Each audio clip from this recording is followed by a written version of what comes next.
दोस्तों ये जो वीडियो है ये मेरे पास एक क्वेरीज आया था जापानीज़ एनआर को लेकर और ये इम्पोर्टेंट मेरे को लगा तो मैंने जापानीज़ एनआर के ऊपर थोड़ा और एनालिसिस किया क्योंकि मेरा इसके ऊपर पोजिशनल ट्रेड वगैरह नहीं होता इसलिए मैं इसको एनालाइज में शामिल उतना नहीं करता। ठीक, और मैंने बहुत बार लोगों को मना भी किया कि जापानीज़ एनआर के अंदर आप लोग ट्रेड ना लें। उसके पीछे का एक सिर्फ और सिर्फ फंडामेंटल लॉजिक होता है। मेरा फंडामेंटल लॉजिक के ऊपर आपका मार्केट चलता है। तो फर्स्ट ऑफ ऑल मैं यहाँ पर कुछ चार्ट वार्ट शो नहीं करूँगा, मैं जो जो चीज़ें बोलूँगा आप लोग देख सकते हैं। 1997 में जब जापान के अंदर फाइनेंशियल क्राइसिस हुआ था नवंबर के आसपास में, आपको पता है उसके बाद जापान पूरी तरह से डूब सा चुका था। उस समय पे कहीं ना कहीं आप लोगों का जो जापानीज़ एनआर और इंडिया के बीच का जो कीमत था वो तकरीबन 300 साढ़े 300 रुपये के आसपास में चलता था।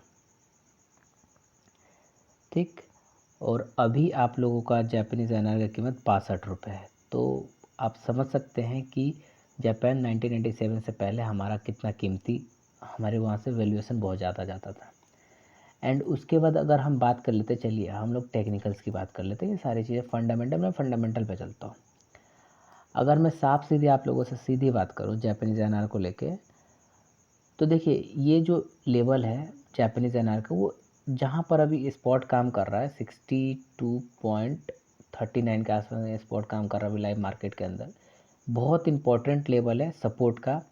और जो इम्पोर्टेंट लेवल है सपोर्ट का जो निकल के आता है, और टेक्निकल्स बहुत सारे इंडिकेटर्स भी अगर मैं इंक्लूड करूँ तो 60 रुपीज़ 5 पैसे का, ठीक है, 60 रुपीज़ 50 पैसे का, ठीक है, 60 रुपीज़ 50 पैसे का मेरे को लेवल से निकल के आता है जापानीज़ एनआर के ऊपर, जो कि आप देख सकते हैं जापानीज़ एनआर 1998 से, ठीक है, जनवरी 1999 से फरवरी 1999 से जापानीज़ एनआर लगातार अप साइड में चल रहा है। ठीक, और जापानीज़ एनआर यहाँ से अगर हम बात करें तो 38 रुपीज़ से उठा था और ऑल टाइम हाई 2013 में इसने लगाया था। एंड उसके बाद इसने ऑल टाइम एक बार हाई जो है 2013 के जो हाई को 73 से इसने ब्रेक कर दिया था। कब किया था इसने? 2020 में, यानी कि कोविड के टाइम के आफ्टर कोविड। ठीक, तो यहाँ पर इसने ऑल टाइम हाई लगा लिया है, सबको ब्रेक कर चुका है। देन उसके बाद जो इसके पास ऑल टाइम लो अभी के लिए अगर मैं बात करूँ तो मेरे पास जो निकल के आता है वो आता है 60, जो लो निकल के आता है 60.53 का। ठीक, अब ये बहुत ज़्यादा हो गया, ठीक, बहुत ज़्यादा लॉन्ग टाइम का ये हो गया। एक चीज़ और मैं बताता हूँ, जहाँ पर ये मार्केट का लेवल है वो लेवल आपका 62 पे, तो एक लेवल आपको दिखता है ये सपोर्ट का। ठीक, अभी के लिए अगर 62.31 और बहुत ज़्यादा जो सपोर्ट है 14 पैसे का, ये सपोर्ट मेरे को दिखता हुआ नज़र आ रहा है। ठीक है, और अभी इकोनॉमी जापान की उतनी अच्छी नहीं है कि बुलिशनेस आए, मुझे ऐसा नहीं लगता। ठीक, और ये जितना है एनालिसिस है ये मैं अपने पर्सपेक्टिव से अपने हिसाब से कर रहा हूँ, क्योंकि आपने अगर वहाँ पर पैसे लगाए हैं तो आपने अपने हिसाब से लगाया होगा। आप कितना वहाँ पर लॉस ले सकते हैं, कितना प्रॉफिट ले सकते हैं, आप इस एनालिसिस से अंदाज़ा लगा सकते हैं। मे बी आज मैंने आपसे बोला कि जापानीज़ एनआर जो है यहाँ से फॉल नहीं करेगा, ठीक है, आपने होल्ड कर लिया, और मैंने बोला कि यहाँ से सपोर्ट ले लेगा मार्केट, ठीक है, और सपोर्ट नहीं लिया, मार्केट और सेल ऑफ हो गया। क्योंकि आप अगर ट्रेडिंग व्यू जाएंगे तो ट्रेडिंग व्यू पे आप चार्ट चेक करिए जापानीज़ एनआर का मंथली चार्ट, तो हाई पे है असल में। तो हम लोग एक्सपेक्ट करते हैं कि और हाई जाए, लेकिन हाँ हाई जाएगा, अप साइड भी जाएगा। इसका मतलब ये नहीं कि मैंने जो आपको लेवल दिया 60 का लेवल दिया तो 60 पे जाएगा, नहीं 60 पे नहीं जाएगा। आपको मेरे ख्याल से 62 63 एक बार आना चाहिए, लोगों को मौका मिलना चाहिए निकलने का। लेकिन इंडिकेटर्स की अगर मैं बात करूं तो इंडिकेटर्स के हिसाब से बात करूं तो जितने भी मूविंग एवरेज हैं वो सब के सब का सिग्नल सेल का है। तो इंडिकेटर्स एक एल्गोरिदम पे चलते हैं, सेल पे चलते हैं, और स्ट्रॉन्ग सेल है पूरी तरह से। पूरे जितने अगर मूविंग एवरेज की अगर आप मूविंग एवरेज यूज़ करते हैं तो आप ट्रेडिंग पे जाइए, आप यूज़ करिए 5 का, 10 का, 20 का, 50 का, 100 का, 200 का। तो जब आप और जो है आप 100 और 200 पे अगर आप देखेंगे मूविंग एवरेज पर, तो यहाँ पर बाय का सिग्नल देता है, एक लेवल देता है आपका कि 61 पॉइंट मूविंग एवरेज 100 जो है आपका 61 रुपीज़ 74 के आसपास में जब आएगा मार्केट, तो एक आपका बाइंग मिल सकता है। ठीक है, और एक और चीज़ है, उससे पहले जो एक्सपोनेंशियल मूविंग एवरेज है 100 का, वो आपको कहता है, जैसा मैंने बोला कि 60 जैसे मैंने आपको बोला था 62.15 वाला, अगर यहाँ पर आपका लेवल आता है तो आपको एक बाइंग देखने को मिलेगी। एज़ पर चार्ट की भी अगर हम बात करें तो चार्ट में भी यहीं पर लेवल आया है 62.15 पर। अब मे भी आने वाले टाइम में ये लेवल्स आए, ठीक है ना, आने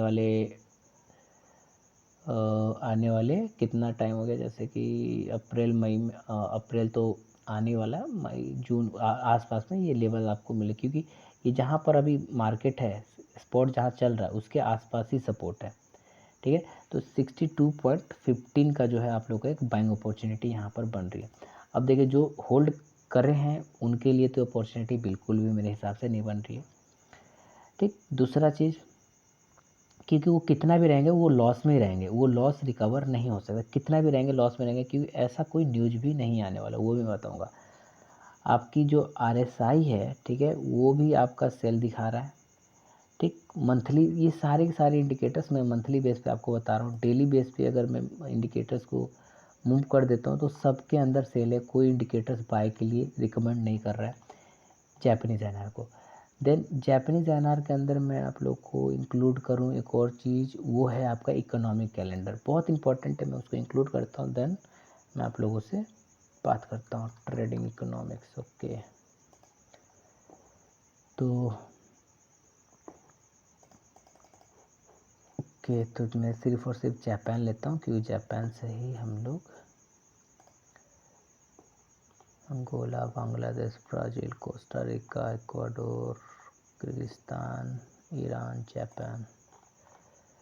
ठीक है, इम्पैक्ट लेवल आप लोगों का 3 होना चाहिए। ठीक, main country all cleared, Japan.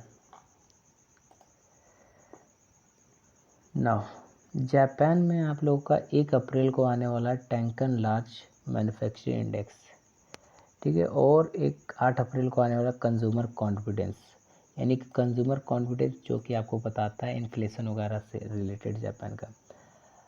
उससे पहले 24 मार्च को आज आ चुका है जेपन बैंक सर्विसेज PMI, जो कि उतना आपका इम्पैक्ट नहीं रहा।